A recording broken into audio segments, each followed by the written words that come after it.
Welcome,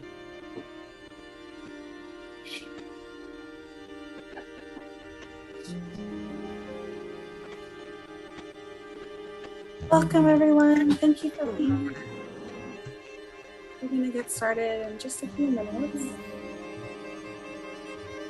If we could have people answering the questions in the chat, just name, organization, if you're coming with an organization today, where you're joining us from and what brought you here today.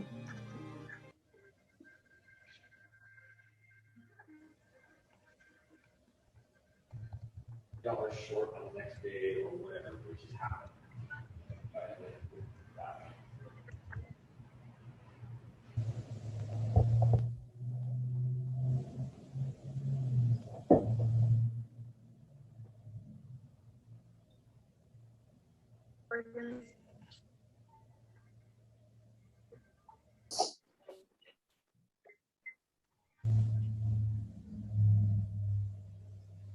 Welcome, everyone. Thank you so much for being here.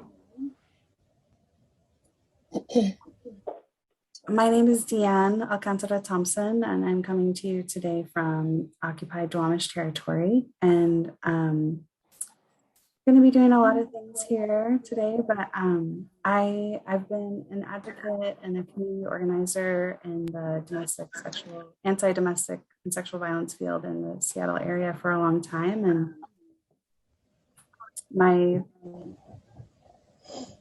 hearing an echo. Okay. Make it big.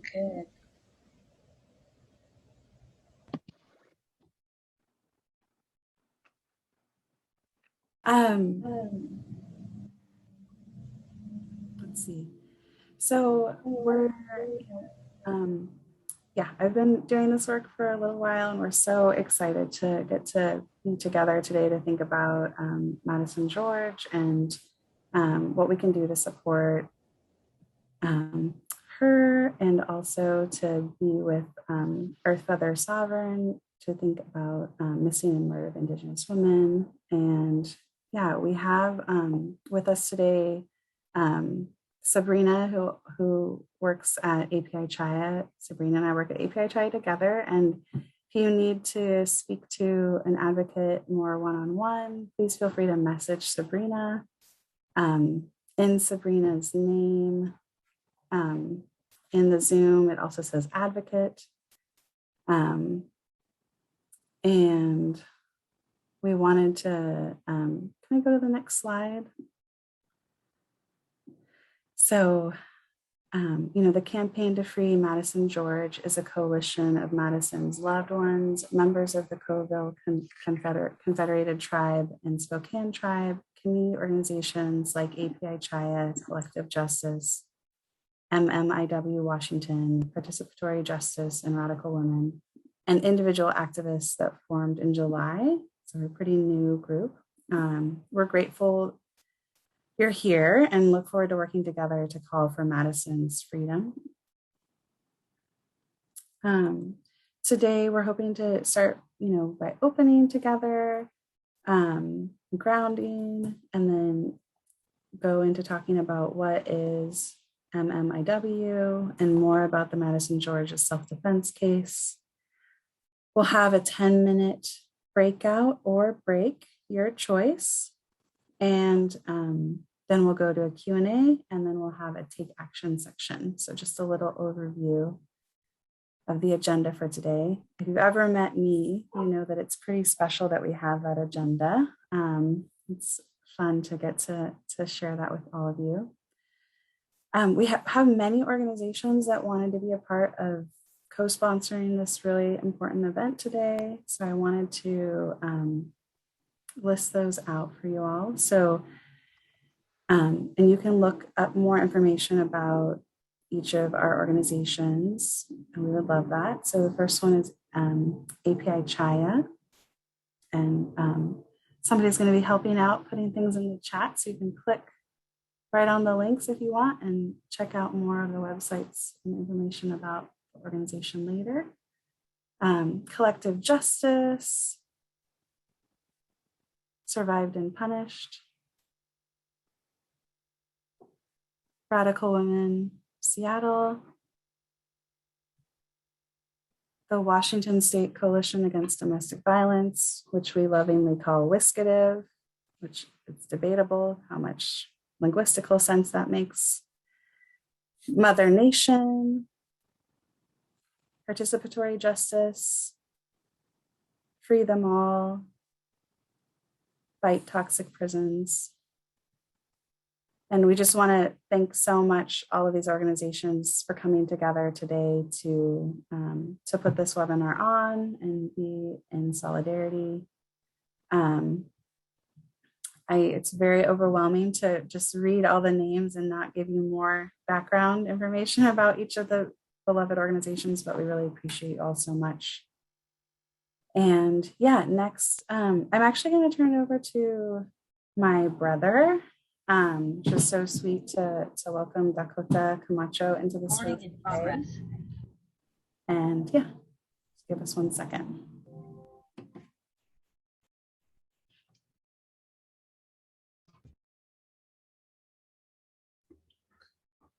Oi, Hafa Adai. Greetings, my people who look after each other. My name is Dakota Camacho, and we greet you in our language, Hafa Adai. I greet you in Finohadza, which comes from Lugwas, which is also momentarily known as Guahan or Guam and the Northern Marianas Islands. We are indigenous to this place that is an unincorporated and incorporated territory of the United States. And it's a colony just like all land that the US claims as its own. In our language, when we greet each other, we are literally saying, greetings, my friends who look after each other. And in our traditions, we don't go into land or water without greeting the ancestors of the place that we are passing through. We do this because we know that all of our lives are interconnected and that every action we take or don't affects one another. And we have a responsibility to look after each other, to take care of not just human life, but all life on the planet. Today, me and my sister are calling in from the land that is Duwamish territory, below the mountain of Dakobid, between the waters of the Salishan and Eden Monster.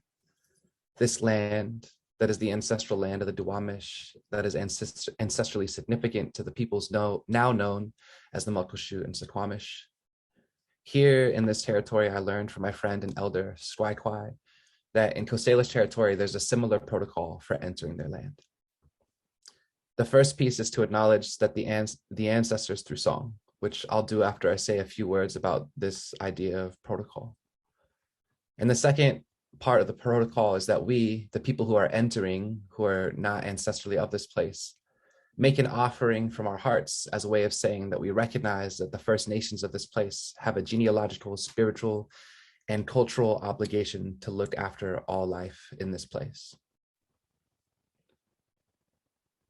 And so I encourage each of you today to think about how you will make relations with the First Nations of this land that you're in and what offering you would want to make from your heart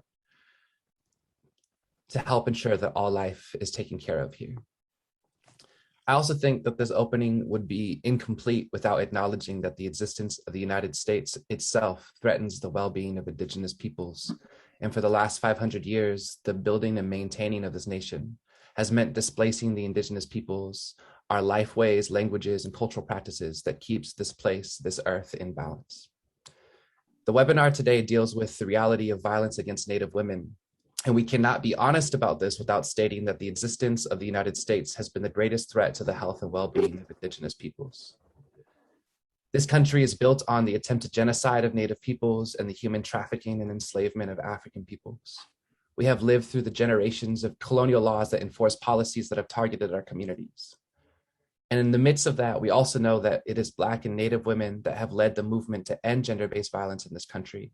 And we honor these lineages of organizing for the liberations of our peoples. And so as we open today, we acknowledge this reality and that we have a responsibility to look after each other, Hafa Adai, to end the settler colonization and anti-Blackness that this country is built on.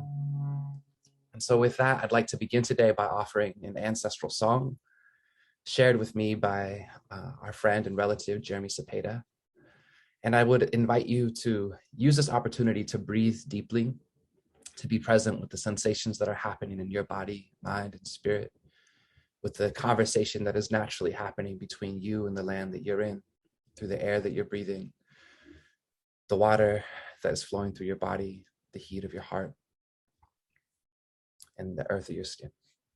In this song, we say we greet with love and respect our ancestors. With love and respect, we greet our relatives. And with love and respect and deep reverence, we greet all of those that came before us.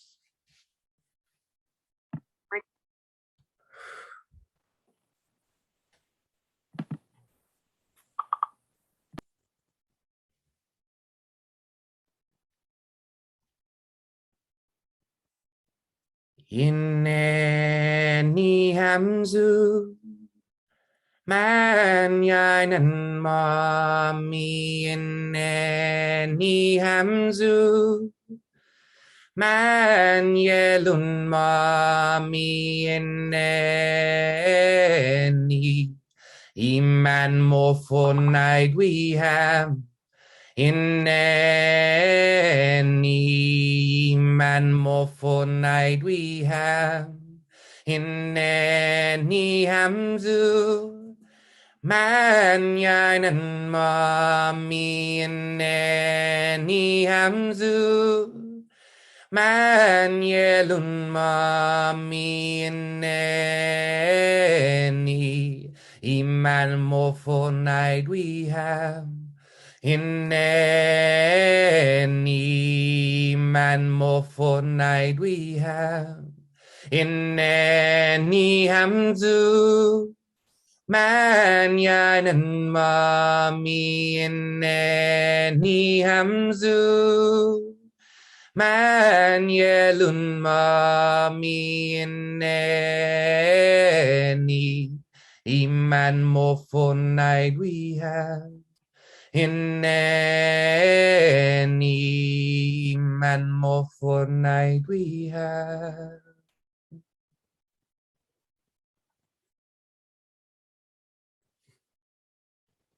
Mirai Maasi.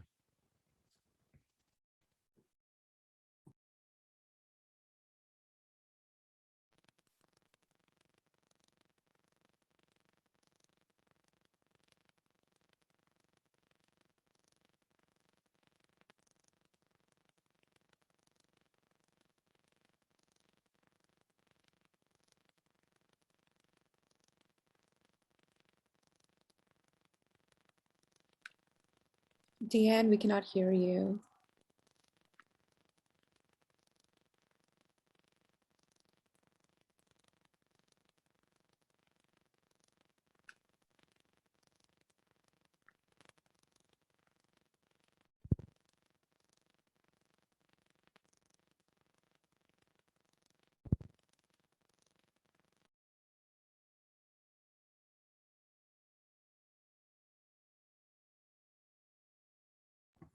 Just joking, sorry. Hello. So at this, what I said thank you to Dakota, and now I'd like to just pass it over to Earth Feather. But before I do that, I'd like to just be honored to say a couple of words about Earth Feather Sovereign, who's a member of the Coville Confederated Tribes in Washington and is the founder of Missing Murdered Indigenous Women Washington. She is inspired by her ancestors to advocate for Mother Earth and all her inhabitants, especially Indigenous women and girls. Sovereign, along with MMIW, continues to advocate for victims and families while passing state, city, and tribal initiatives to help address our pandemic of missing and murdered Indigenous people. Thank you so much, Earth Feather. We really appreciate everything that you've done and your leadership today in particular. Passing it to you.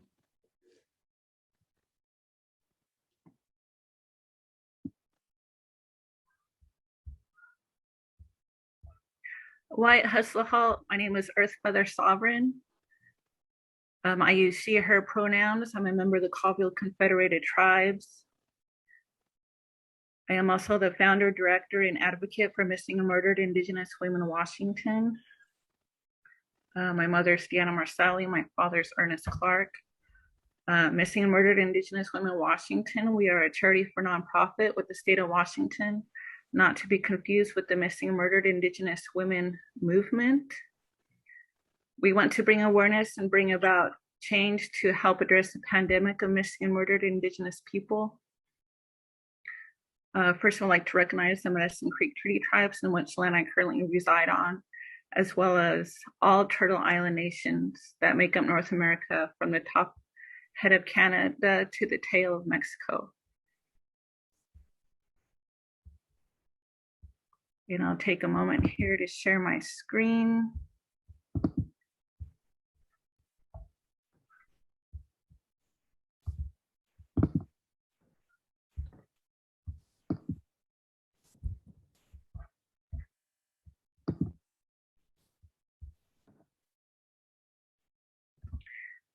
Today, I'm here to help everyone understand why missing and murdered American Indian people is an issue in our communities and how it may affect you too, as well as ways you may show your support and ways you may be able to help. I would like to let everyone know beforehand that there will be a lot of uncomfortable moments in my PowerPoint.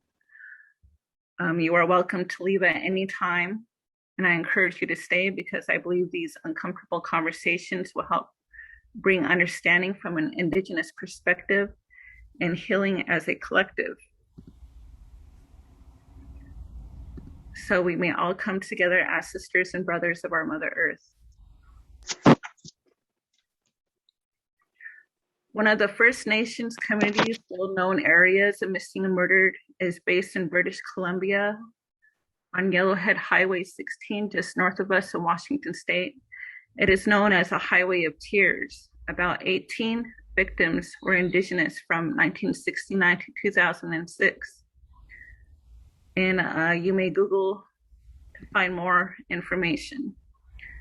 This helps set off an inquiry with their government with 740 testimonies from 2015 to 2019.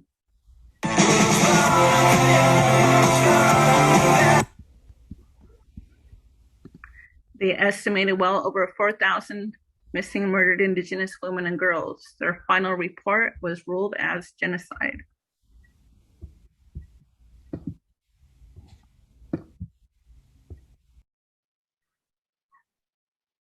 This is a pre-colonization map of the tribal subgroups. These groups are named after the region in which these tribes lived.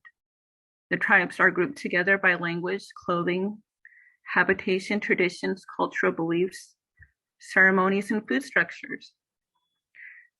It is written Bartholomew de las Casas, together with additional reports concerning his plea to the King and Queen of Spain. Upon observing the nature and manners of the Indigenous people of the Guanahani, the island that Columbus first visited, their manners are decorous and praiseworthy. They are guileless and honest, with no vices among them. They have no thieves or liars among them. They give freely of all that they have, and when they have no more to give, they cry. They are truly as the children of God, los niños de los indios. During the 1400s, India was called Bharat. They were not called Indians, and there was no India.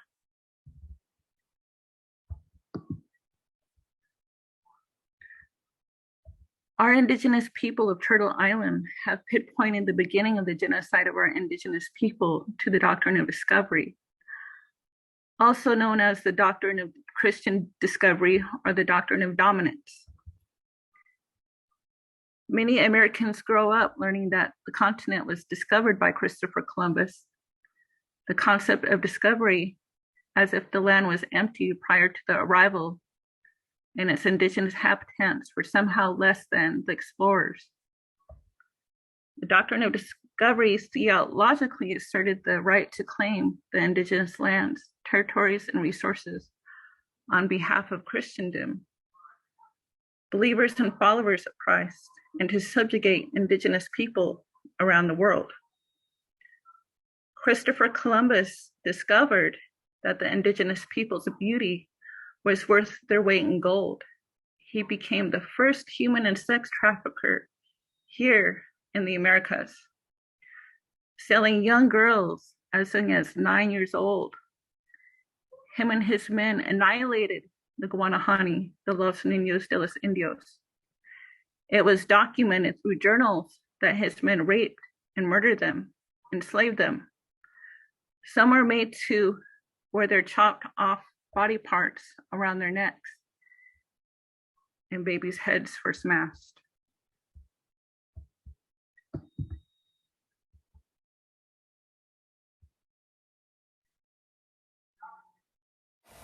I think we always wondered why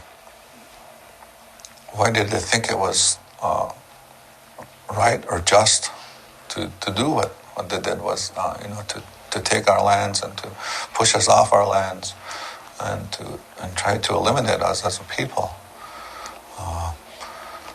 And then we discovered this doctrine of discovery, and it just kind of made things understandable as to where they got their direction from.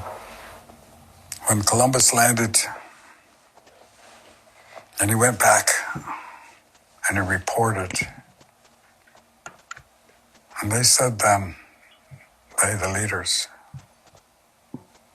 and the Vatican was the most powerful voice in the world at that time. A papal bull, 1493, 1 year later. If there are no Christian nations in this new land you have discovered, I declare those lands to be empty. Terra nullius, very old Roman law that had been exercised in Africa, India, Europe. Further, if there are people there and they are not Christians, they do not have a right of title to land. They have only the right of occupancy. From our perspective, the same right as a rabbit running on the ground, or a turkey, or a deer, or a buffalo, or an Indian. They do not have a right of title to land. 1823, Supreme Court Justice John Marshall adjudicating the case, Johnson versus McIntosh. Two white men arguing over Ohio Indian land. He says, you boys have it all wrong. Don't you understand? This was settled long ago. They don't have a right of title to land. And he moved that principle into U.S. federal law, 1823. The doctrine of discovery became the doctrine of law today. Christian doctrine, specific. Wasn't Muslim doctrine, wasn't Jewish doctrine, Christian. And it prevails. It's here. It's a reality. But most people don't understand that, and most people don't know that. We didn't even understand that on 1990, 1991, when I first really said, wow, what's the doctrine of discovery? What is that? A young man by name was Steve Newcomb said, I got something, you guys got to see it. Came out of Peru. Came out of people down there that were really digging. It was a unspoken conspiracy by states going on all those years. Shh, don't tell the Indians. We found out anyway. Eventually, finally. 2007, Oneida versus New York. Court case. first notation by a Supreme Court Justice, Doctrine of Discovery. 2007. It's not alive. I think it's alive and well. 30-year court case for Onondaga Nation, dismissed out of hand. Oh, you guys were too slow, it's too late. Let's make up, new latches, we'll call it. Besides, it's disruptive to our people. That's what the justice said. It's disruptive. No discussion about our people and about justice and about what's right. The American people don't know about this. Well, it's time they learn. It's time they learn because it's going to take all of us. It's going to take all of us. And I would be very, very, very careful about stamping out the last place that's holding the line the hardest. Haudenosaunee Six Nation. That's holding the line the hardest. For the common good. For the good of all. For the future. That's what I have to say.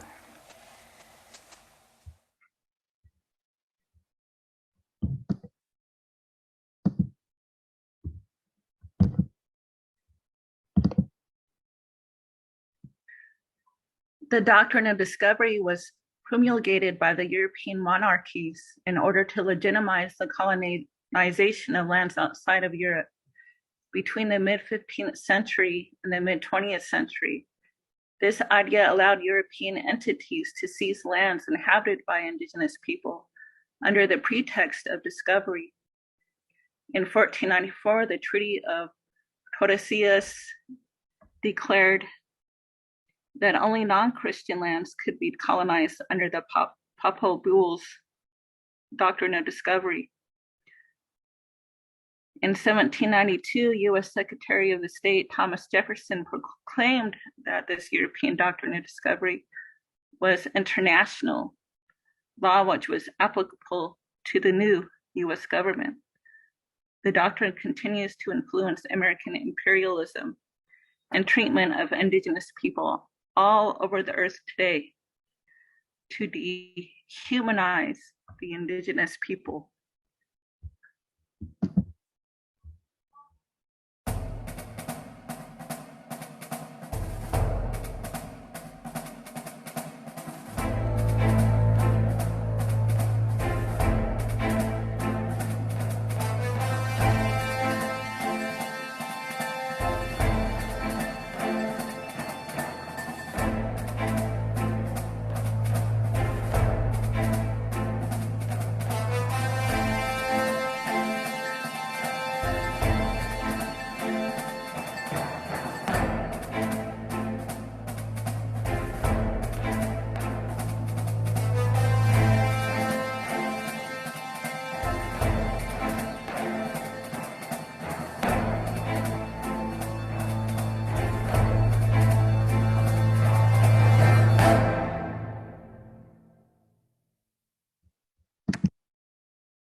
The Indian Removal Act was signed into law by President Andrew Jackson on May 28, 1830, authorizing the president to grant unsettled lands west of the Mississippi in exchange for Indian lands within existing state borders.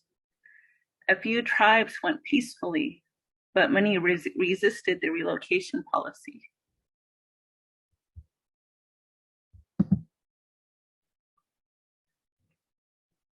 One of the major tribes, the Cherokee Nation, resisted in living their homelands. At this point in time, some of the Indigenous people married, had children with settlers. Some of the children went to school and became educated in colonial understandings. Some made friends with educated and legal-minded people. In 1828, the Cherokee Nation sought an injunction from the Supreme Court to prevent the state of Georgia from enforcing a series of laws, stripping the Cherokee people from their rights and displacing them from their land, asserting that the laws violated treaties. The Cherokee had negotiated with the United States. The Cherokee people attempted to write their own constitution and form their own political government. In the case of the Cherokee Nation versus Georgia, the court ruled that the Cherokees did not constitute a foreign nation within the meaning of the Article 3 of the Constitution, which extended the judicial power of the United States in cases between a state and a foreign nation, and that it therefore lacked jurisdiction to hear the claims of an Indian nation against the state in which it resided. Even though they are nations within a nation, the tribes were labeled as domestic dependent nations, not an independent nation. So the court dismissed their case. Today, tribes cannot seek military assistance or accept contributions from foreign countries. We have to seek help from the United States. This case also established a trust relationship with tribes directly under federal, not state authority.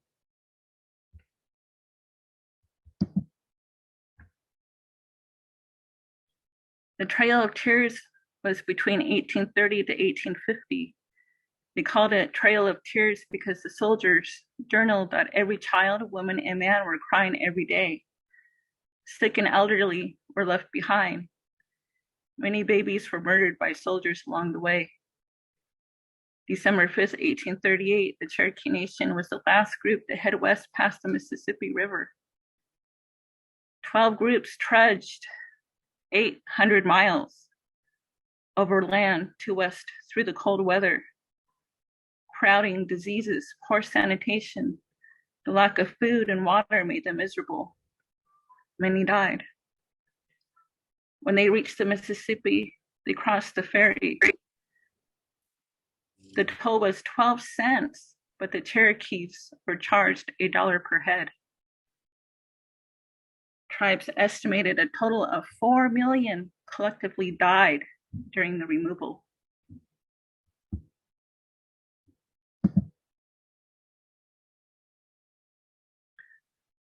Here is a newspaper article from the Minnesota State's Winona Daily Republican Union nomination, September 25th, 1863, placing a bounty on Indians. Again, to dehumanize the Indians. In proof of the bounty, they brought in heads, scalps, body parts, private parts, if the bounty was placed on men versus women. They would even skin bodies. This is where the term Redskins originated from. People would make clothing out of their skins as trophies. The military soon became involved in the bounties. This created the Indian Wars.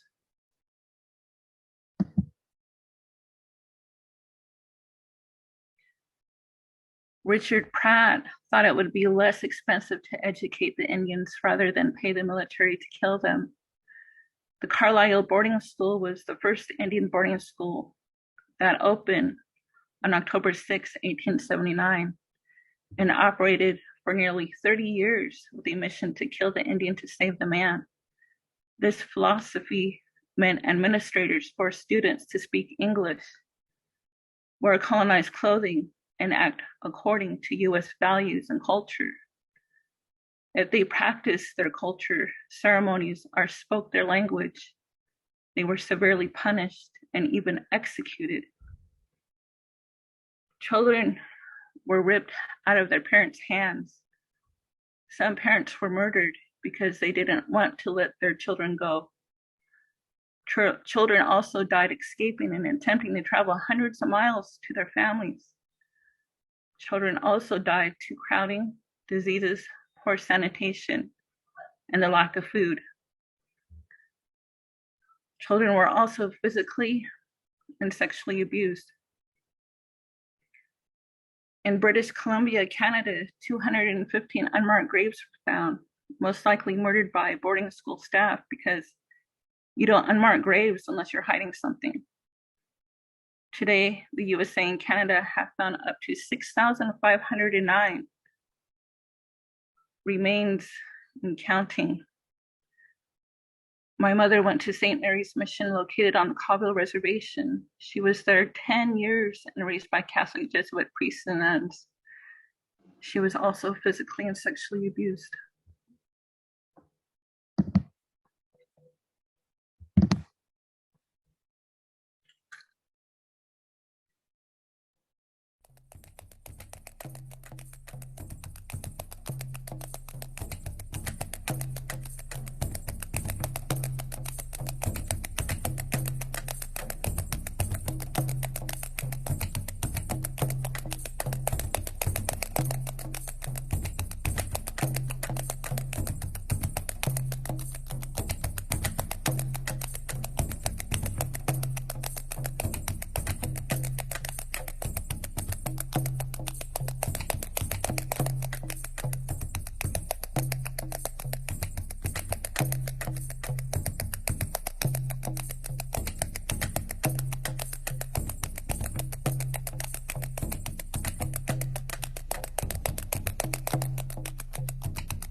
The 1887 Dawes Act allotted reservations lands to individual Indians in the units of 40 to 160 acres. Lands that remained after allotment was to be sold to whites to pay for Indian education. The Dawes Act was supposed to encourage Indians to become farmers. Some men were away in war and did not receive land. The same instance during enrollment on reservations. Men were away on war and were not enrolled in their tribe. American Indians are the only race that go by blood quantum, like horses or dog breeds. When I was born, I was not given land, nor did I inherit any of the land from my grandparents or parents. Other acts and laws that impacted American Indians. The U.S. grants American Indian citizenship June 2nd, 1924. We were not seen as human beings until then.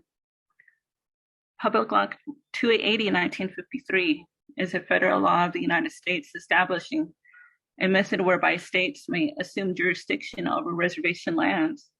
The state rarely arrests non-tribals. Indian Relocation Act of 1956 provides job training and education opportunities off reservation. Many government institutes didn't follow through with pay, leaving tribal members stuck off of reservations. Indian Child Welfare Act of 1978, State Children Protective Services was taking children from their families, adopting them out to non-Indians off reservation. For something as minimal as dirty dishes or recreational drinking. This act is made to protect Indian children, keeping them with tribal families. American Indian Religious Freedom Act of 1978. Prior to 1978, it was illegal for American Indians to practice their culture, traditions, and ceremonies.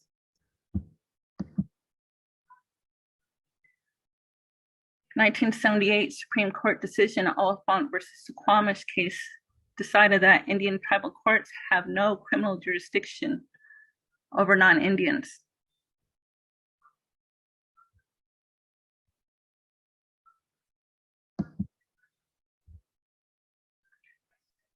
Congress partially abrogated the Supreme Court's Oliphant decision by enacting the Violence Against Women Reauthorization Act of 2013, which recognizes the criminal jurisdiction of tribes over non-Indian perpetrators of domestic violence that occur on reservations when the victim is Indian. Due to VAWA 2013, we learned that the murder rate for Native American women is 10 times the national average. VAWA 2021 will overturn the Oliphant decision as it pertains to criminal jurisdictions over tribes, over crimes of stalking, sexual assault, sex trafficking, child abuse, obstruction of justice, and assault on law enforcement and correction officers in cases involving non-Native perpetrators. VAWA 21 has not passed yet. Now here we are, missing and murdered Indigenous women in Washington.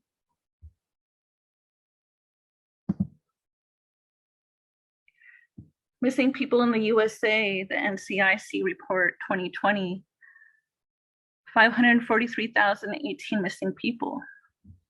Of those missing people, 278,884 are women, 2,074,057 are men, 365,348 are children, and 77 are unknown. And they may be unknown because maybe they just found part of their remains, or maybe they're misgendered, identified.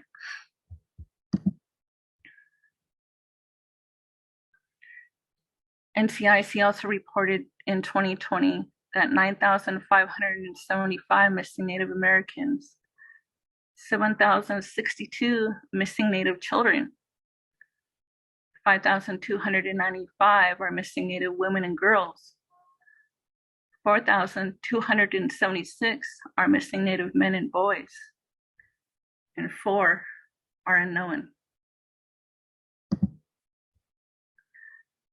The Washington State Patrol Report in 2021 reported 98 missing Native Americans, 33 missing Native children, 45 missing Native women and girls, and 53 missing Native men and boys.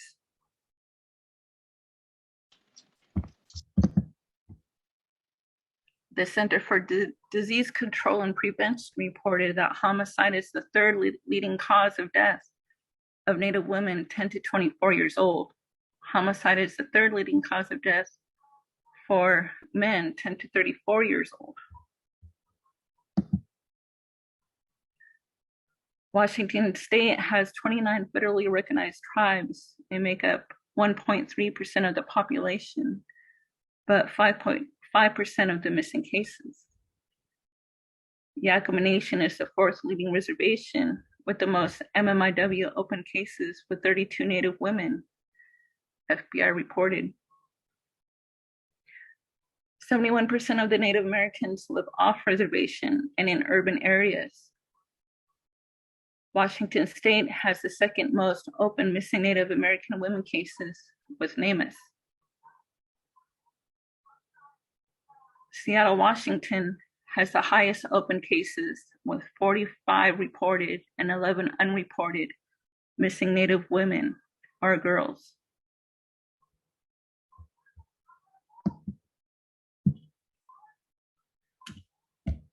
Vulnerable Native Americans, racial inequity, not to be confused with equality or diversity, lost culture and traditions, poor health care, high infant mortality rates, poor education, 80% unemployment rates, poverty.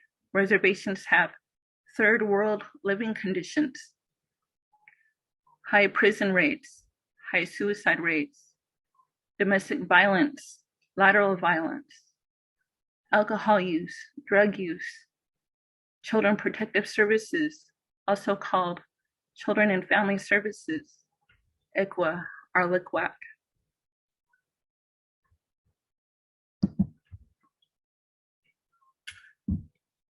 So today, what's the problem?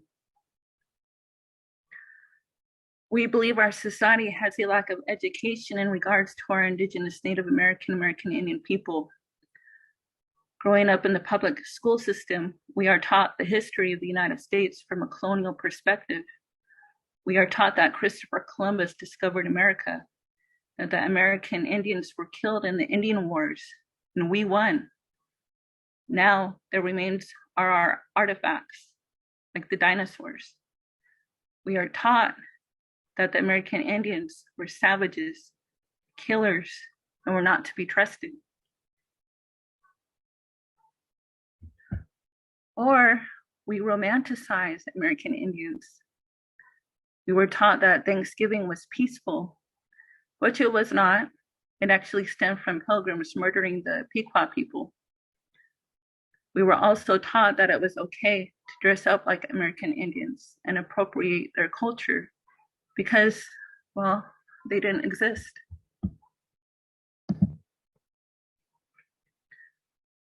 We believe the problem also comes from racism.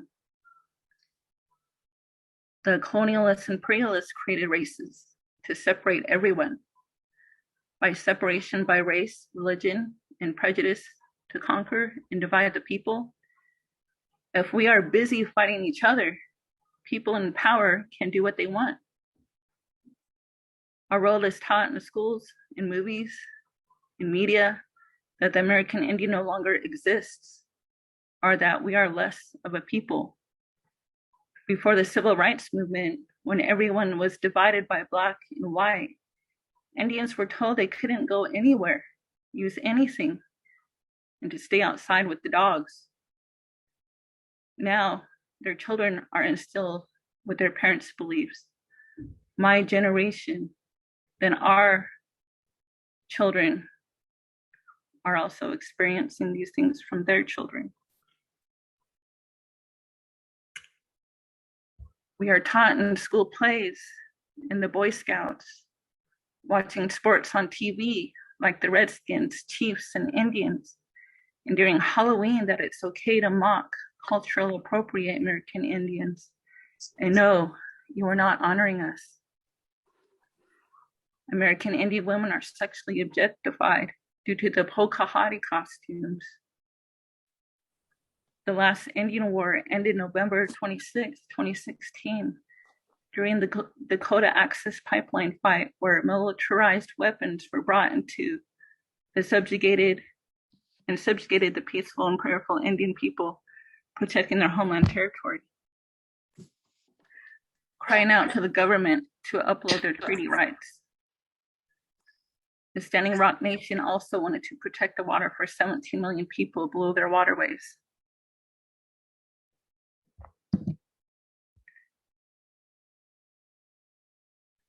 It's also a problem due to stereotypes and prejudices.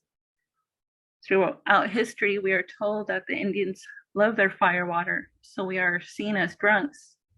Statistically, this is not the case. Because our women are sexualized with costume, movies, media, and porn, we are seen as promiscuous. Because we are viewed as savages and wild, our children are believed to have run away. So when we make a report of domestic violence, sexual assault, or that our people are missing, we are told to wait 48 hours. They will come back. They're out partying, or they're with their boyfriends, or they ran away. When we are found being sex trafficked, women are seen as willful prostitutes rather than victims.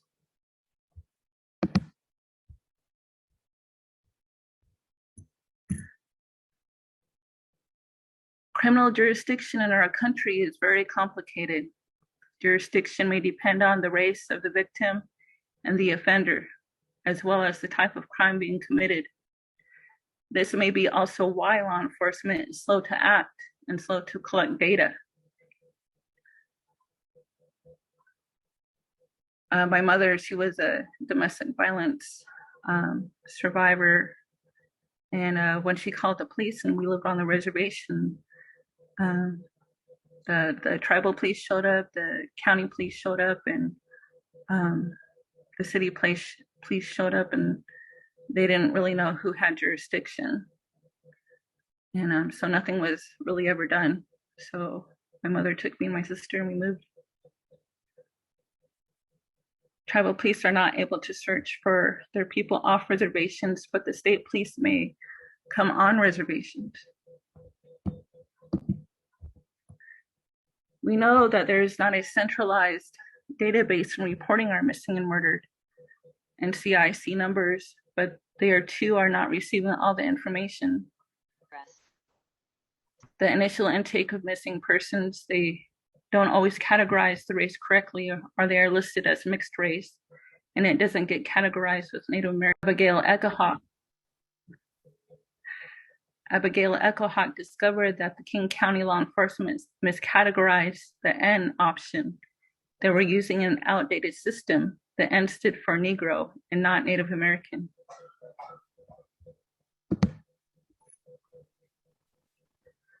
What are some of the reasons of missing and murdered? Domestic violence, violence against the Women's Act, and Native women reported 4 of 5 Native women will experience violence in their lifetimes. 3 in 4 immigrants women will experience domestic violence. Sexual assault, 1 in 2 Native women will experience sexual assault. Bureau of Justice and Statistics, U.S. Department of Justice and the Office of Justice Programs said that 70% of these cases are caused by non-Native people.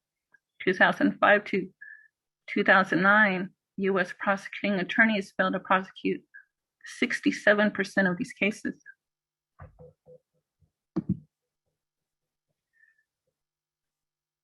Some of you may have seen the movie Wind River about the Indian woman being murdered at a man camp.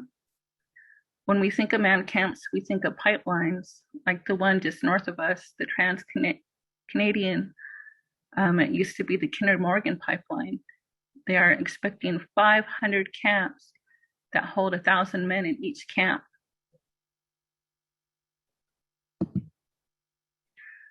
Other pipelines that are being put in Indian country are reaching out to Biden to shut down is the Line 3 pipeline.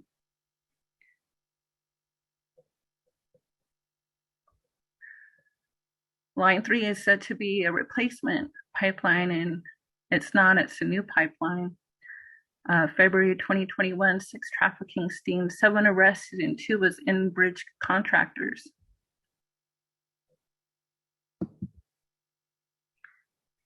Here in Washington State, our man camps are hidden. We have LNG and other major structures being created, bringing in single men living in motels or RV parks. We have immigration camps that house migrant farm workers from other countries. Most of these are single men. We have military camps as seen along I-5 at Lewis McChord Base. Another high-risk area is the I-5 corridor that stretches from Mexico to Canada along our coastline. A lot of cartel and other sex traffickers travel up and down I-5. They also like to target truck stops and sex traffic women.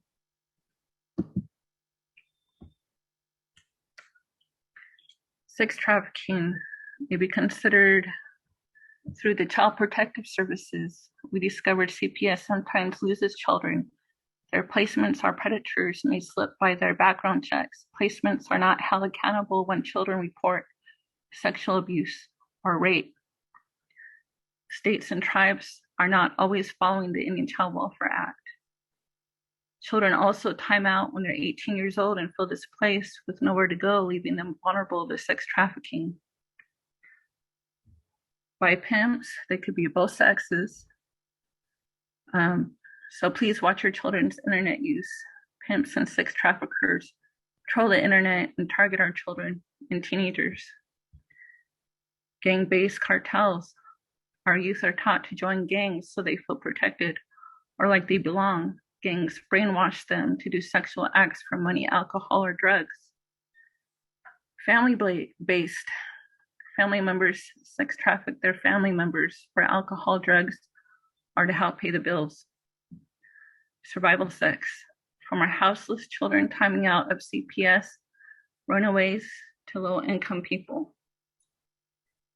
Peer-to-peer, trusted friends being sex trafficked may entice our children and glorify it to get them to do it.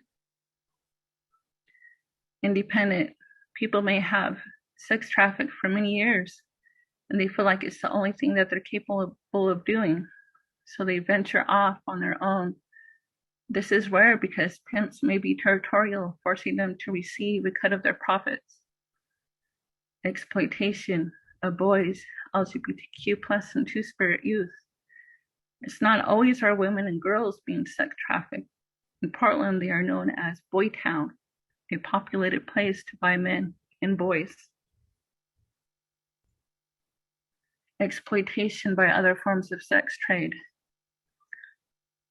Sex trafficking is also stripping, webcams, Playboy, online sites, game sites, bikini baristas. Native Americans make up 2% of the population, but 54% of the sex trafficking victims. Through our MMIW movement, now the word is out that reservations don't prosecute non-tribal members. Now they have become at higher risk for our people. Sex offenders are moving on or close to reservations too. Other high-risk areas for our people are tribal casinos, social gatherings like powwows, stick games, canoe journeys, rodeo events, basketball, baseball tournaments, potlatches, to name a few. Other reasons why our Native are missing: mental health. Due to HIPAA laws, families are not told when a loved one is in the hospital or psychiatric hospital. Addictions. Some people spiral into their addictions and are too ashamed to return home. Arrests. Law enforcement doesn't always look in jail rosters when someone is reported as missing. CPS. The families are not always notified when children are removed from parents. Immigration camps. Our relatives from the South are being put in immigrant concentration camps. Thousands of women and children are being reported as missing.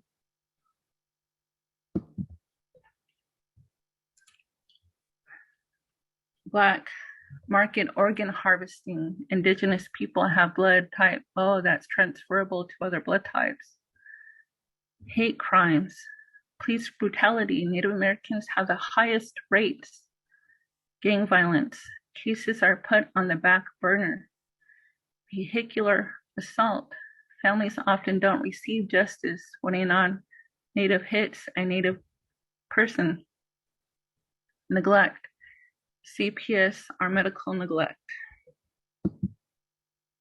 How to help. Learn and acknowledge whose original tribal territory that you are on. Learn tribal protocols, traditions, and culture. Oops, sorry. Both off and on reservations. Learn how to be respectful, ally by listening, supporting, and not leading unless asked to do so. Learn how a tribe, state, county, city, or social service program tracks missing and murdered Indigenous people. Share pictures, posts, articles, and websites that have information about missing and murdered Indigenous people. Be sensitive to families and missing and murdered Indigenous people.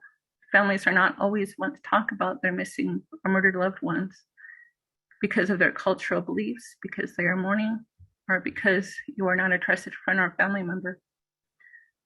If you are involved in the media, if you are a journalist or an organization, ask the family or missing or murdered person if you may use their missing or murdered loved ones' information.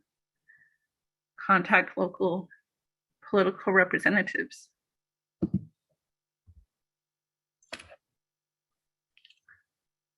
VAWA Act supports VAWA 21, provides better protections for tribes and tribal members. VOA helps all women, including trans and immigrant women. This renews almost every year. Not Invisible Act, it has passed, created a commission of tribal representatives to write and report on how to reduce violent crimes on tribal lands. The Survive Act, and it has also passed, created resources and funding to address violence against Native women. Savannah Act, it has passed, named after a missing Native pregnant mother who the baby was cut out of her womb and her body was dumped in a river, aims to increase communication and coordination between federal, tribal, state, and city law enforcement. HB 2951, this is a Washington state bill and it has passed.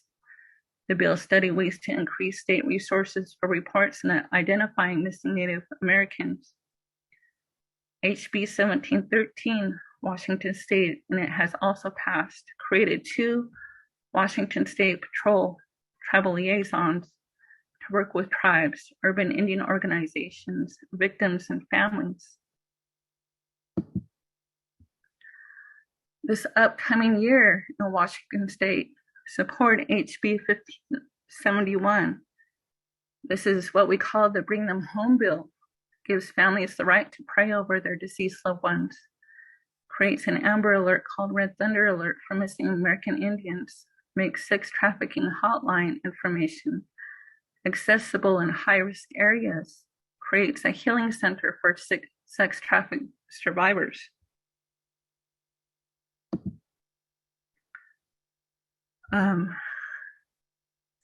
May 5th is the United States Day of Awareness for Missing Native Americans. October 4th is Canadians' Day of Action for Missing Murdered Indigenous Women and Girls. And February 14th, a day of remembrance for MMIWG. So if you're online on those days, look out for posts to share. You may follow us on Facebook. These are our groups. Also look for our logos. You can also find us on Instagram. And here's our website. They may also post some of these links in the chat. And look out for these hashtags. Some of the things that we do right now is we're trying to create tiny homes. Missing and Murdered Indigenous Women. This is our address and the ways you could contact us. So we are here today in solidarity with Madison George and her family. Madison is a 27-year-old Native mother from the Colville Reservation. She has been in jail for over a year because she was defending herself against a white man who raped and threatened her. She is facing 17 years in federal prison, thousands of miles from her baby, family, and tribe. We are asking for the U.S. Department of Justice to drop the charges. Her court case is coming up towards the end of September, the beginning of October. You could go to change.org for free Madison George. I believe Madison may also be a victim of systematic racism because Native American women are in prison at 6 times the rate of white women. The number of Native Americans confined in jail is 4 times the national average. Native Americans are confined to federal prison at 38% above the national average. Activists believe there is an undeclared war against our women because women are the life givers and caretakers of their children. Activists also believe that the imperial government are still after Indigenous land. The annihilation of their women is an annihilation of their Indigenous people, their traditions, culture, as well as their connection with Mother Earth. Without the original inhabitants of lands, we will leave the governments to continue to take land and extract its natural resources. Indigenous people are the original stewards and caretakers of our Mother Earth.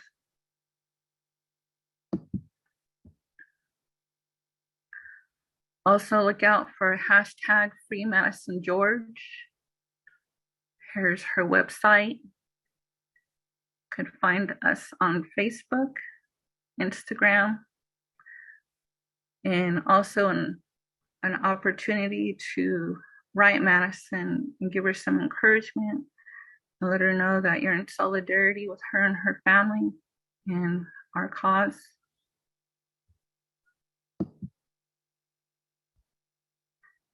Thank you very much for being patient and listening to our presentation, and I apologize for going over.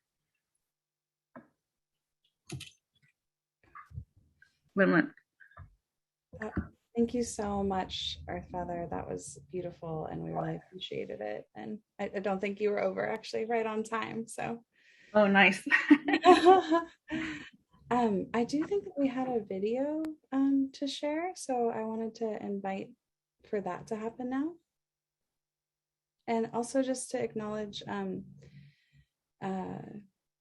Jody George, Madison's mother, is here, and we'll get to hear from her more in the video, but I just didn't want the webinar to go any longer without people knowing that we were also being joined by Jody.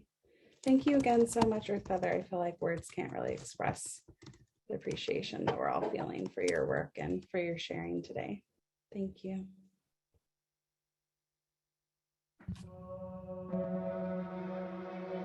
Madison George is a 27-year-old woman, a mother to an 18-month-old daughter, and a proud member of the Colville Confederated Tribes in Washington state. In July 2020, she was brutally raped at gunpoint by a family acquaintance. Maddesyn took the gun and fled for safety. When the man found her the next morning, the two struggled over the weapon and Maddesyn fired a fatal shot. Maddesyn, she has a heart of gold. I mean, she would help anybody. In the heat of everything and then him trying to hurt her again, she protected herself. Maddesyn was booked into Colville Tribal Corrections, but despite her account of sexual assault, never given access to medical attention or a rape kit. The tribal prosecutor's office charged her with criminal homicide, but the charges were ultimately dismissed. Because the shooting occurred on an Indian reservation, the U.S. Justice Department chose to use their authority to bring federal charges against Maddesyn. The prosecutors are making her out to be this awful woman, calling her a liar, and she's not. She's truthful. They're trying to say that she's promiscuous and that was her boyfriend. She didn't date him. She has since been held without bail for over a year and is facing up to 17 years in federal prison. By keeping Maddesyn locked away from her 18-month-old daughter, the criminal legal system is perpetuating a legacy of intergenerational trauma caused by forced parent-child separation. You know, she was only 4 months old when this happened. This was probably a year being in there that we finally were able to video conference with her. And I just remember that first time I had Shine sitting in her high chair. Maddesyn got to see her and she was like, just cried, you know, oh my goodness, my baby's getting so big. Shine was like, I know that voice. Maddesyn's story is part of the ongoing epidemic of violence against Native women. She didn't deserve what happened to her. I just wish she was with me now. I just want to hold her and hug her and, you know, I just miss her so much.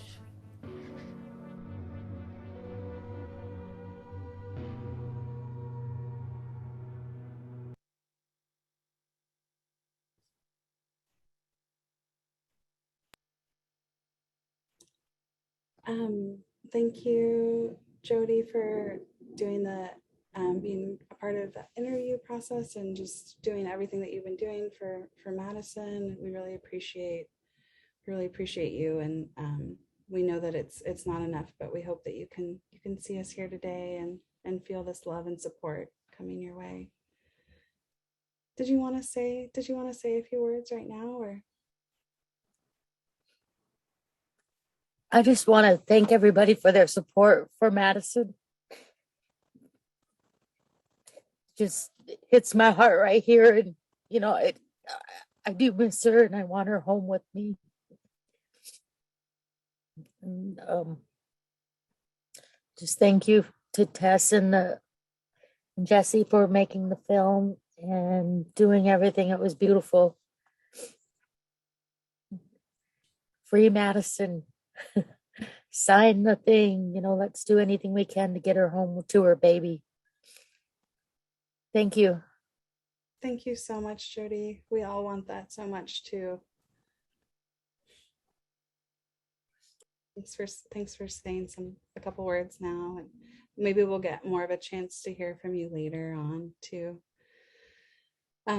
Well, I know that was just so much information and just a lot of, I don't know about all of you, but I definitely could use a couple of minutes to just either talk with somebody or take a break.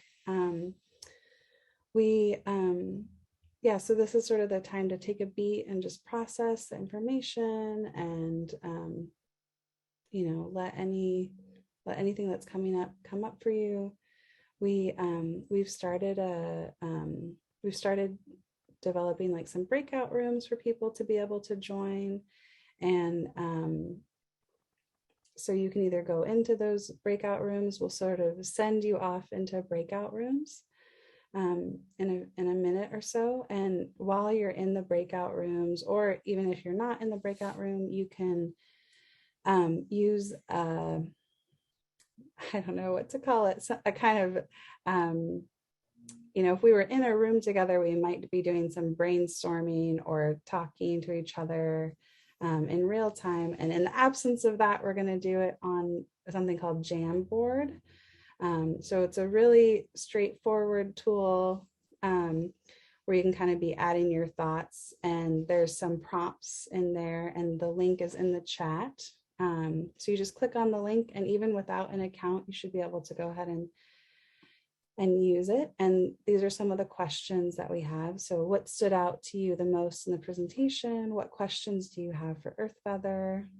And you can also be sharing introductions in the breakouts. So getting a chance to get to know other people that were here with us today. And again, I just want to thank everybody so much, especially Earth Feather and Jody for what they've shared so far. And yeah, for the next about 8 to 10 minutes, we'll be kind of in a break time or in the breakout groups. Yeah, thank you so much, everybody. And if you are also wanting to speak to an advocate, you can either let Sabrina, Sid, or myself know in the chat, and we can arrange for that with you. Thank you so much, everyone. Thank you, Dee. And I also want to show how to use the Jamboard just in case you would like that quick tutorial.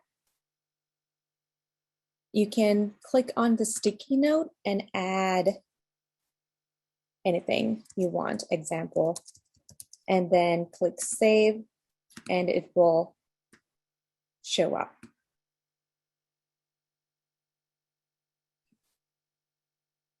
If you have any questions, feel free to ask for support or share on chat.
stone every sunrise. I know those eyes you gave to me, they let me see where I come from.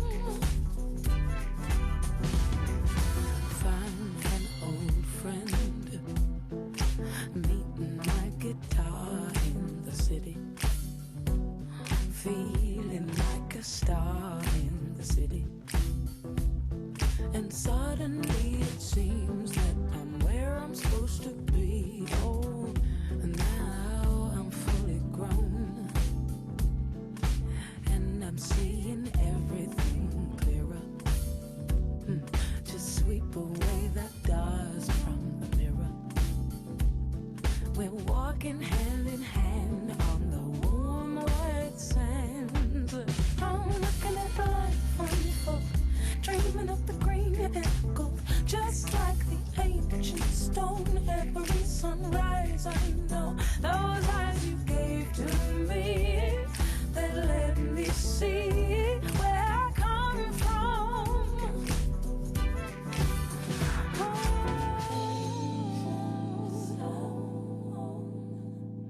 Oh, green and gold,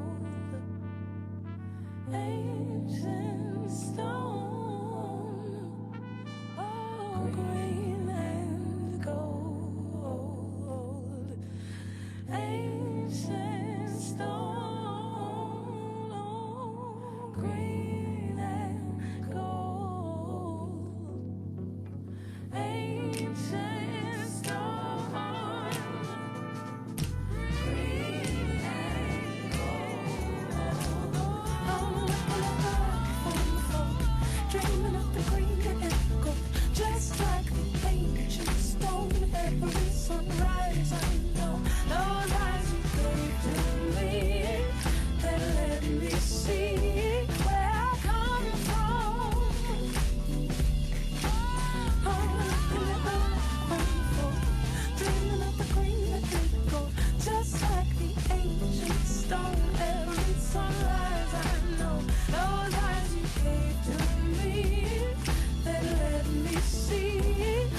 Welcome back, everybody.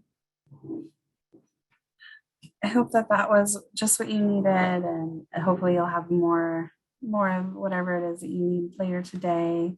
We wanted to have some precious time together to get to ask questions if some emerged. And yeah, I know that we've been in this like Zoom landia time for so long, and but I really enjoyed getting a chance to get to know, like, okay, talking to somebody that's in LA, there's somebody from LA here today. That's really cool. So I hope, like I said, I hope you got just what you needed, but it's nice for me to get to have that connection. Let's see, I want to pull up the Jamboard and see if there were questions. How many folks was that the first time you were using a Jamboard? You could do an emoji in your window or just put it in the chat. I know I saw one question in the chat earlier that was about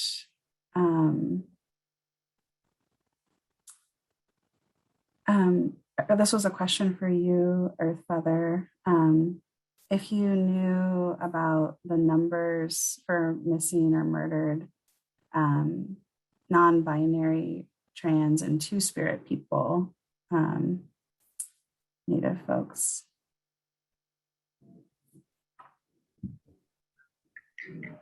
Unfortunately, not a lot of people document our LGBTQ and two spirits. Something that I believe highly that needs to be done. As a Native American community, we hold our two spirits, what is our like an umbrella term for LGBTQ plus people. And I highly believe it's something that need to be added.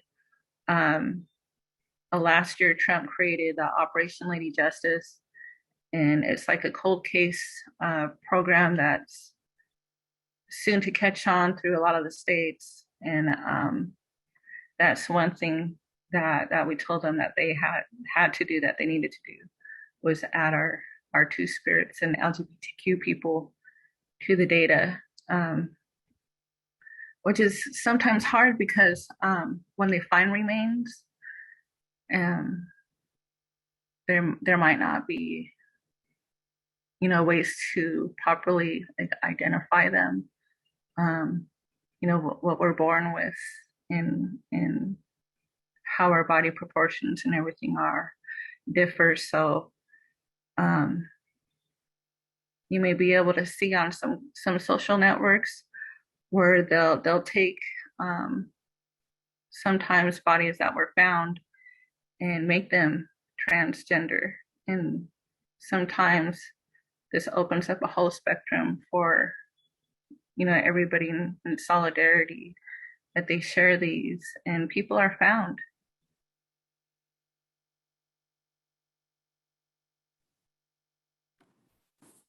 Thank you, Earth Heather.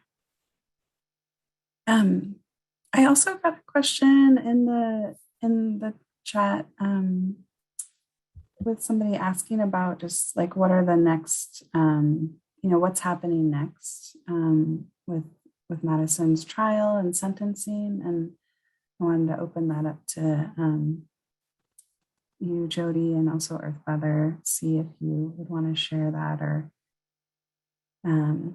other people on the organizing group. But yeah, what's next? What's happening next with Madison's trial and sentencing? The sentencing is October 20th. And then I think at the beginning of October, I want to say the 7th, we'll do a presentation, or I wish Steve Graham was here, he could explain it better, but we'll present our case to the judge, and then she'll kind of,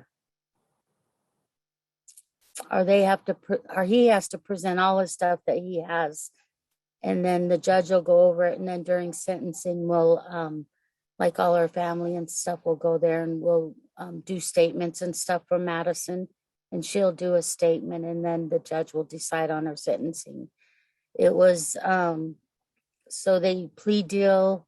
She pled guilty to voluntary manslaughter and to having less than 5 grams of methamphetamine. And so I guess the charge on the methamphetamine is like a 5-year thing. But the prosecutors will go in with the 17 year, so it'll be 17 versus 5, and then the judge will decide on the years that she'll be sentenced to. There was a probation officer with the federal system that did a whole series of investigated Maddesyn's whole life, like everything about her health, her money, family. And she questioned her, and then she called me and questioned me to kind of confirm what she had said. And so she's a big part of on what she'll do the recommendation on what she thinks that it should be based on Maddesyn's history and stuff. So that's all I know. I'm not an attorney or anything, but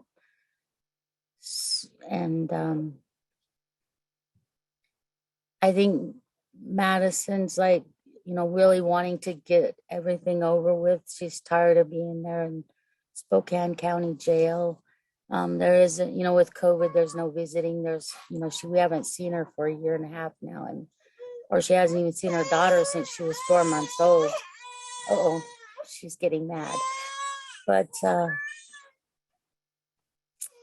like, okay, if I'll think of this as a positive, like I can go to school there, I can get, I could do a lot of good things, Mom, and then come back and be ready to, raise Shine and get a job and do stuff like that. But I don't know, it's hard, seeing her go through all this, and, when that it was all like I don't know, knowing that she's having to do that much time for something that she did in self-defense. So, and her family here and with her baby and stuff, and it's really hard for us.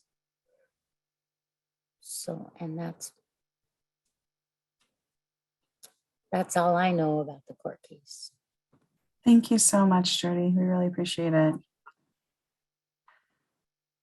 Well, on that note, I think it makes sense to just go right into like where do we take this from here, and how can we use the power of all of these people that have joined us today. So I want to hand it over to Dashni from Collective Justice. Please don't forget to introduce yourself. I had to too. So. Hello, folks. My name is Dashni. I am from Collective Justice. I use the pronouns she, her, and they, them. Collective Justice, we are an org that tries to organize for different responses rather than just the criminal legal system. So when there's serious harm, that is not just a system that's been built on oppression that's showing up.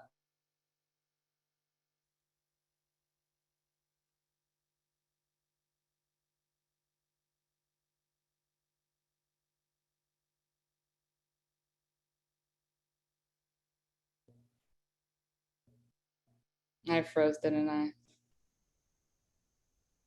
You're back now. We see you. Go for it. Thank you. So Collective Justice, we are an org that tries to have community response to serious harm, right? So instead of this criminal legal system that's built on oppression of our peoples, instead of using that we have community response that's based in care, and that we actually have the tools to respond to folks when they're in some of the most traumatized portions of their lives. So today, for this part, I'm going to run through some of the specific things that we can do right now. So this is going to be a lot of activity. First of all, let me see if everyone who can hear my voice right now, who's keyed in, could I just get an emoji, any emoji? Yes, love the heart, Dakota. Thank you for the thumbs up, Kate. Also, hello, Kate. Okay, oh, let's see. Oh, gorgeous. A little more, a little more. Give me a little James on it with the old school. Beautiful. Okay, gorgeous. So what I'm gonna do, I'm gonna hit us with some concrete actions that we can do. You'll be seeing that on the screen that was just shared, exactly what it is. I'm gonna give us a little power minute. So I'm gonna count it down. I'm gonna give us a power minute to actually go through. Y'all run and do it. If you're already an overachiever, you've already done it, then just send it to one other person on your contact list. Get that link. Priya has already put it in the chat. So I'm going to go through right now. You see that first one, the DOJ. Priya's already put it in there. You're going to copy that, hit somebody else with it. Or if you haven't done it, you're going to sign it yourself. Good? Yes, we're on board. Perfect. And once you've done it, I want to see that emoji. Beautiful. Deanne's got me with the emoji. Okay, let's go. All right, your minute is starting now. Get on that DOJ website and share that petition. Sign it and share it. Ooh, Peter's already done. We got a overachiever out here.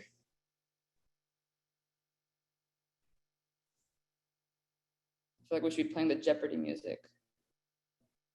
Dun, dun, dun, dun. Thank you, Nevada. There we go, man. Acapella.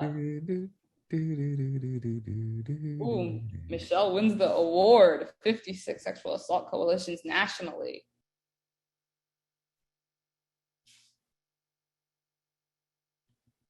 All right, we got another 30 seconds.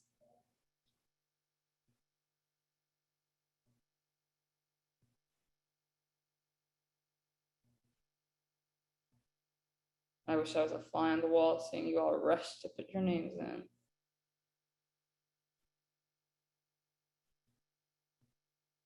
Ooh, okay, last 10 seconds. Hit me with an emoji again if you've already completed it or if you've already sent it off to someone. Thank you, thank you. Beautiful. Oh, I love seeing the screen change. Oof, all right, we're at that minute. Is there anybody still working on it?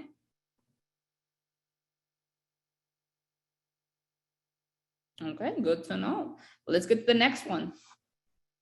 All right, this one is a big one. Taking the time to donate or taking the time to share it if you have already donated. So this one is the funds for child raising costs and incarceration related expenses. Y'all already know how expensive it is in this system, including the commissary for phone calls for Jody, video visits, all that.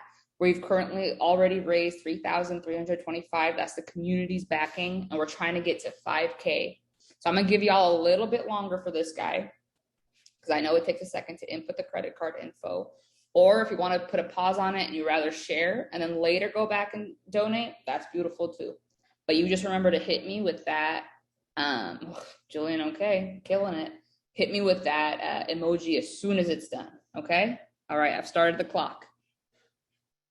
Dakota, get me that acapella music.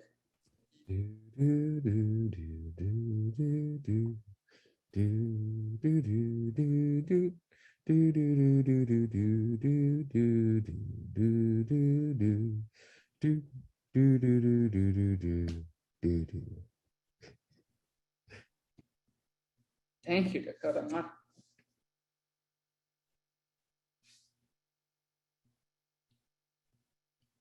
All right, we got another 20 seconds.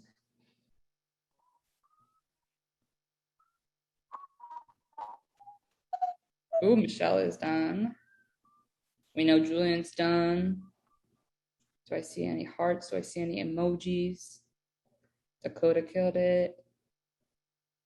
Santera, thank you. Thank you, Susan. Earth Feather, yes. Let me get one more emoji. Come on. Jody, thank you, Jody. Beautiful. Alrighty, next one. Ugh, there's my face right there. You already know you're gonna have to take some selfies. This portion, it's okay, we're not gonna make you all go run out and get something and take a picture right now. But what we do want is if you can go on your Instagram, your Facebook. If you're not a big Instagram or Facebook user, I know you have somebody in your life who is a little influencer in the making. Can you shoot these, what Priya just put in the chat, can you shoot those handles to them? and ask them to share that or to make their own little selfie. And if you're not the kind of person who likes to take a selfie with your face, you can make a little poster and honestly hide your face right behind it. Just make sure to have that information out there with as many more links as you can get onto that paper.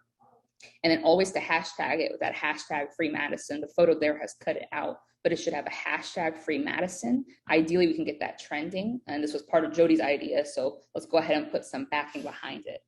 All right, I'm gonna give us 30 seconds for this one, because I'm assuming some of y'all were being smart and working while I was talking. Okay, 30 seconds for this one. Share those handles. Patricia's done it.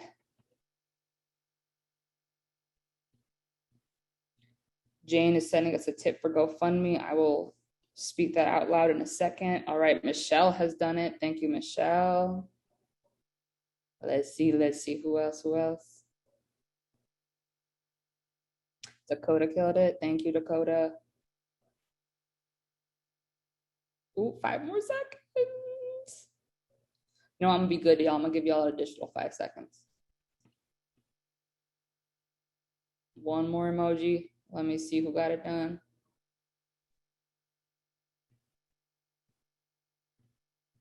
All right, thank you. Okay, next one.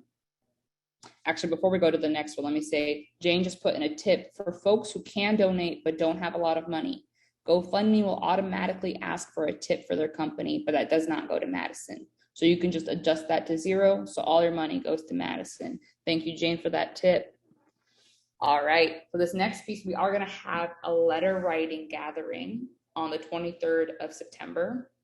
And this is gonna be a virtual letter writing gathering.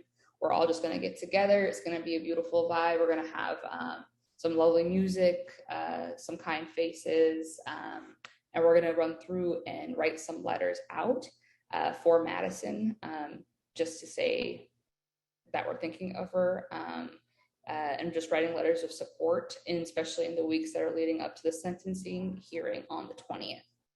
So please do join us for that time. It's going to be from 5 p.m. to 6 p.m. PST. And we're going to, after that, it's our usual organizing time for those of us who are organizing, some of the folks behind the scenes who've made today happen. Earth Feather was likely to be there. Jody's likely to be there. Deanne, some of the other beautiful people. And you guys can just come join us. Come for the letter writing part. If you finish your letter in the first 20 minutes and you're ready to hop off, we'll let you go. But if you want to stay after, join us into organizing and to stay there a little bit longer, we would absolutely love to have you. And then when we were in our little breakout room with Earth Feather and Julian and I, Julian made a great point. I don't know their pronouns, but they asked that if there's an opportunity for us to come to the actual courtroom. And so something that we're going to try to do is organize so that as many of us as possible can pack the courtroom. Maybe Jody can talk with Steve Graham and find out if it's most advantageous for us to come to the October 7th meeting, the presentation, or for us to come to the 20th during the sentencing. We just really want to show this system how much community support is behind Madesyn and how unlikely we are to let this shit go on without us saying something about it. So there'll be hopefully some more information coming out. If you've already shared, or if you've already, I'm seeing myself freeze. If you've already joined all of the little websites that we have, if you've already on the Missing Murdered Indigenous Women websites that Earth Feather showed before, you're going to get an update on that. So what you really want to do is make sure that you're already involved, so that you get the update for that and can show up in the courtroom. And that'll lead us to the last action, which is to stay in touch and plug in further. For this one, all I want y'all to do is just type in, or rather, thank you, Priya, just click on that bit.ly contact free Madesyn so that you have that. If you're not already linked up to have an opportunity to ask us questions, that you have that. And if you haven't already, absolutely, Ebony, absolutely. You can, Ebony just asked if we can't make it to the letter writing event, can we still mail her a letter somehow? Absolutely. What we can do is It'll be so easy for us to pop out a little beautiful. Oh, thank you, Tess. There's a on the take action section of the freemadesyn.com. There are directions to write letters to Maddesyn. And on that website as well, for those of you who haven't had a chance, let's use this time to go to freemadesyn.com to click on the links, the link tree. Priya, could you put the link tree on the chat? It's like she's reading my mind. Click on that guy and just run through right now. Have it open on your desktop. You don't need to do anything besides just having it open so that when we leave today, you can share that out with as many people as feels right to you. So if you have clicked on that link, the link tree that Priya put in, then hit me with an emoji. Again, the ask is to just click on that letter or the link tree document right there so that you have it open on your desktop, and then to hit me like Jody just did with an emoji. Thank you, Kate. Thank you, Anna. Thank you, Ebony. Thank you, Priya. Thank you, Santera. Thank you, Sid. Thank you, Susan, Kristen, Rubina, Marisa, Mariah. Oh, y'all are killing it. That's beautiful. Thank you guys so much. I'm gonna hand it right back to Deanne. Thank you all so much for being here. Thank you so much, Dashni. That was great. I really appreciate everybody's presence and connection. And yeah, there's so many opportunities and ways to connect and stay connected. And we hope that you'll do those things, but also share out with other people in your life. I was really racking my brain for like, okay, who's the person that I know kind of that I can ask to share? And I think those, those connections mean a lot.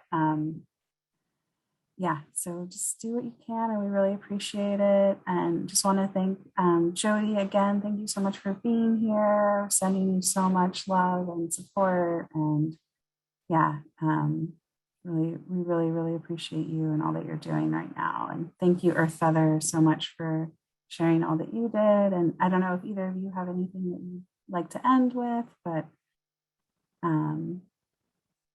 yeah, that's our plan for today. So I don't know, Jody or Earth Feather, is there anything else you'd like to say?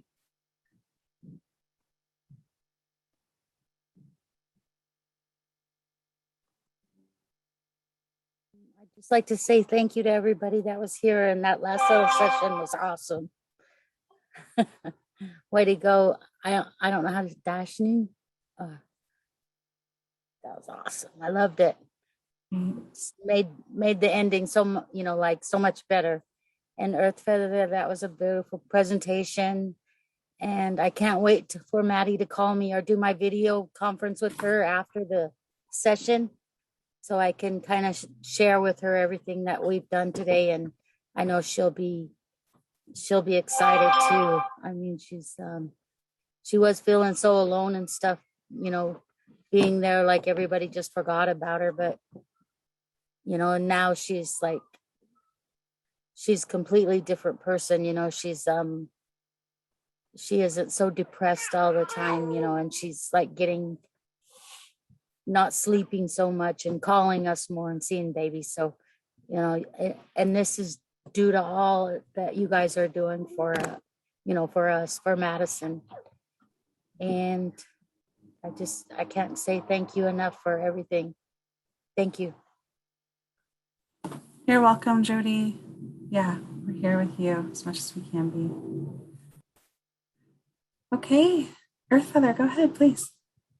Well, I would like to thank everybody for showing up and participating and doing what you can. If you're not able to help out financially, prayers mean so much, because, in our belief that what happens in the spirit world happens there first and then happens in the physical world. So please, pray for Maddesyn, pray for her family, pray for the movement. Also, remember to contact your local representatives on the state level and especially on the federal level, because most Native people are impacted federally. Tribes are under federal law. So we're encouraging people to encourage the government to pass the VAWA 21, because this will help give better protections to our Native American communities. So women like Maddesyn won't feel like that they have to put it in their own hands to protect themselves. So again, Limlet. I wanted to let Shine say hi to everybody. This is Maddesyn's daughter. She's 17 months now, almost 18. Say hi. Are you going to smile at everybody? But we're home alone together now. I work from home, so I get to spend all my time with Shine during the day, and the other kids actually went to school. So this is Shine. She just wants her mom to come home. Say hi. Say hi. Hi. Hello. Who's sad? Look at, they're all saying hi to you. Who's sad? See, we got kitties, so she's trying to get the cats. Yeah. Kitties are so much more interesting than But it faces. just kind of makes it more personal. You know, you can see Maddesyn's baby, and you know, seen pictures of Maddesyn on the film. So that was Shine, and that's who we wanted her to come home to. So prayers, prayers, prayers, positive thoughts. That's all. I've been trying to keep positive through the whole thing with Maddesyn, and you know, don't want to welcome any bad vibes or anything into the mix. It's already bad enough. So I'm glad you guys all joined us today. Thank you so much, Jody. Well, I think we'll end there then. And thank you so much, everyone, for being there. Be in touch. Let us know. And looks like one person maybe had a hard time getting on the website, but we see it in there now. And yeah, just making sure you get the spelling right of Maddesyn's name. But thanks, everyone. We'll see you again. Take care. Bye, y'all. Thanks so much. Thank you. Thank you. Thank you.